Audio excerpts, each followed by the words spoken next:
The crowd stopped. The air grew tense. In broad daylight on the streets of London, Sadiq Khan, the man hailed by his allies as the capital's great reformer, was suddenly face to face with a furious Londoner who had finally had enough. Cameras caught Sir's every word as the mayor was confronted in public, and what followed was humiliation on a scale he could never have imagined. Khan, usually armed with smooth talking points and polished deflections, was left rattled, cornered, and eventually forced to flee. This was not a staged interview, not a friendly press conference, but a raw and unfiltered moment that has since gone viral across Britain. A single citizen's outrage spoke louder than any politician's rehearsed speech, and the world saw what Londoners have been feeling for years: frustration, anger, and betrayal at a mayor who has allowed the city to descend into chaos. This was more than an argument on the street. It was a public reckoning, a glimpse of the fury that is rising against Khan's failed leadership. The confrontation began with what seemed like a simple question. A man, clearly fed up with the state of his city, called out the mayor and demanded answers about veterans left homeless, ordinary Londoners struggling to survive, and a government that seemed more focused on sending money abroad than helping its own. Instead of stopping to listen, instead of offering even the smallest sign of concern or respect, Sadiq Khan turned away. His refusal to engage, his arrogant dismissal, was caught on video for millions to see. The Londoners' words cut deep. "Why are you letting our country go to such a mess? Look after our own people. This is England." The raw passion, the sheer honesty of that moment, stood in stark contrast to Khan's silence. And that silence spoke volumes. For many, it confirmed what they already knew, that their mayor is detached, indifferent, and uninterested in addressing the pain of those he was elected to serve. This viral exchange was not an isolated outburst, but the boiling point of years of frustration. London under Khan has seen knife crime surge to record levels, homelessness become a permanent scar on the city, and law-abiding citizens left to feel unsafe in their own neighbourhoods. Instead of taking responsibility, Khan has often been accused of shifting blame, pointing to everything from government austerity to the police budget, while ignoring his own failure to act. And yet, when faced with a citizen demanding answers on the street, he couldn't even muster the courage to engage. He walked away, hoping perhaps that the cameras wouldn't capture it all. But they did, and what the footage revealed was a mayor exposed, not as a leader in control, but as a man humiliated, unable to face the people he claims to represent. The Londoners' words echoed across social media, resonating with thousands who feel the same way. Veterans sleeping rough while billions are sent abroad. Knife-point robberies surging while Khan makes speeches about public health approaches. And communities left to deal with the daily fear of violent crime. All of it has created a sense of betrayal. People are asking, where are Khan's priorities? Why does the mayor seem more interested in virtue signalling and international politics than solving the crisis on his doorstep? These are not fringe questions. They are the concerns of ordinary Britons, repeated again and again, ignored time after time. The humiliation came not only from the confrontation itself, but from the fact that Khan had no answer. His silence, his retreat, told the story more powerfully than any words ever could. In politics, perception is everything. And in that moment, Khan looked weak, cornered, and exposed. He wasn't the confident mayor delivering polished soundbites. He was the politician running from accountability, literally turning his back on the people. And once that image is burned into the public's mind, it is almost impossible to erase. For critics, this moment has become the perfect symbol of Khan's tenure. A leader unable to face the real issues, unwilling to engage with the people suffering most, and incapable of offering solutions when they are desperately needed. For supporters, even the most loyal, it was difficult to defend. Because how do you defend a leader who refuses to listen? How do you justify a mayor walking away from the very people he was elected to serve? The video has spread because it captured the truth, unscripted, unpolished, undeniable. And in politics, truth has a way of breaking through no matter how hard those in power try to bury it. This is why the humiliation matters. It is not about one man raising his voice on a London street. It is about years of frustration erupting into public view. It is about ordinary citizens demanding accountability from leaders who have grown too comfortable ignoring them. And it is about the growing realization that Sadiq Khan's failures are not hidden in government reports or quiet statistics. They are lived realities for millions. Rising crime, failing public services, veterans left to sleep rough, communities overwhelmed by fear and uncertainty. This is Khan's legacy. And when confronted with it directly, he had no defense. He turned his back, he walked away, and now he stands humiliated before the entire nation. The humiliation of Sadiq Khan on that London street did not end with a single viral video. Instead, it opened the floodgates for a nationwide reckoning. Once the footage spread, it became impossible for his administration to spin the narrative. People saw unfiltered and raw how their mayor dealt with criticism, by fleeing rather than facing it. This crystallized a growing sentiment across the capital that Khan is not only failing to deliver solutions, but is also terrified of being held accountable. The very act of walking away in the face of legitimate concerns revealed a truth his speeches could never hide. Leadership is not about delivering polished lines in front of cameras, but about standing firm when confronted by the people you serve. In this moment, Khan failed the most basic test of leadership, and Londoners will not forget. The public reaction was swift and merciless. Social media platforms lit up with clips of the encounter, replayed millions of times and dissected frame by frame. The hashtags calling for Khan's resignation began to trend, not because of a political campaign, but because ordinary people felt vindicated by what they saw. For years, critics of the mayor have been dismissed as extreme or unfair. Yet here was undeniable evidence. A citizen asking a simple question and being ignored, even disrespected, by the very man elected to represent him. The incident struck a chord with Londoners who feel abandoned. Families struggling with rent, parents worried about knife crime, commuters fed up with rising costs and unreliable services, all saw themselves in that angry voice confronting Khan. It was not just one man speaking, it was a city crying out in frustration. Khan's defenders scrambled to downplay the moment, suggesting the mayor could not be expected to answer every passerby. But this excuse failed to gain traction. The man confronting Khan was not asking about trivial issues or hurling insults for sport.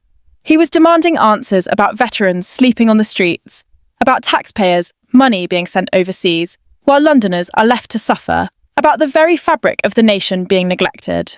These are not fringe concerns, but pressing national issues. For Khan to dismiss them with silence and a turned back was not only politically foolish, but morally indefensible. Leaders are measured not by how they respond in comfort, but by how they stand under pressure. In this case, Khan chose retreat, and the humiliation of that choice cannot be erased. The deeper humiliation lies in what the video symbolizes. For years, Khan has attempted to project an image of a modern, progressive leader, speaking eloquently on climate change, international relations, and social justice. Yet, when the cameras captured him in an unscripted moment, stripped of prepared lines and media handlers, the illusion collapsed. The reality was laid bare. A mayor who runs from the people, who avoids accountability, and who cannot summon the courage to confront the failures of his own leadership. This is why the footage went viral. It showed truth in its purest form, without filters, without edits, without political spin. Critics seized on the incident to highlight the broader failures of Khan's tenure. Knife crime has surged in London, with reports showing increases even as other major cities managed to reduce their numbers. Homelessness has become a permanent stain on the capital, with veterans among the most vulnerable. Everyday Londoners feel unsafe on public transport, in shopping districts, and even in their own neighbourhoods. Yet Khan continues to boast about policies that supposedly address these crises, while reality proves otherwise. The confrontation on the street cut through the noise, exposing the gap between Khan's rhetoric and the lived experiences of Londoners. His humiliation came not only from one man's anger, but from the undeniable contrast between what he says and what people actually endure.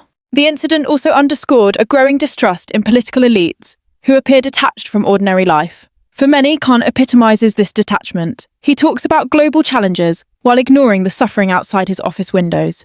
He blames systemic issues while refusing to admit his own failures. And when pressed directly, as he was on that street, he walks away. That image, Khan turning his back on a citizen, has become a powerful metaphor for his entire mayoralty. It resonates because people feel that is exactly what he has been doing for years, turning his back on them. What makes this humiliation so lasting is the sense of betrayal it represents. Londoners did not elect Khan to be a global spokesperson or a polished figure for international conferences. They elected him to run their city, to keep streets safe, to ensure services worked, to care for the vulnerable. By walking away from a citizen's plea, Khan confirmed their worst fears, that he is more interested in appearances than in action, more concerned with saving face than with saving lives. And the public, once humiliated themselves by rising crime and failing services, finally saw the humiliation reflected back on the man responsible. As the video continues to circulate, its impact grows. It has become a rallying cry, not only for Khan's critics, but for anyone fed up with being ignored. It is rare for one moment to capture so perfectly the failures of a political figure, but this confrontation has done just that. The humiliation is permanent, etched into the public consciousness, and no speech or press release can undo it. For Khan, the question is no longer how he will recover from this moment, but whether recovery is even possible at all. Because once the public sees a leader flee in shame, the image is fixed, the trust is broken, and the humiliation is complete.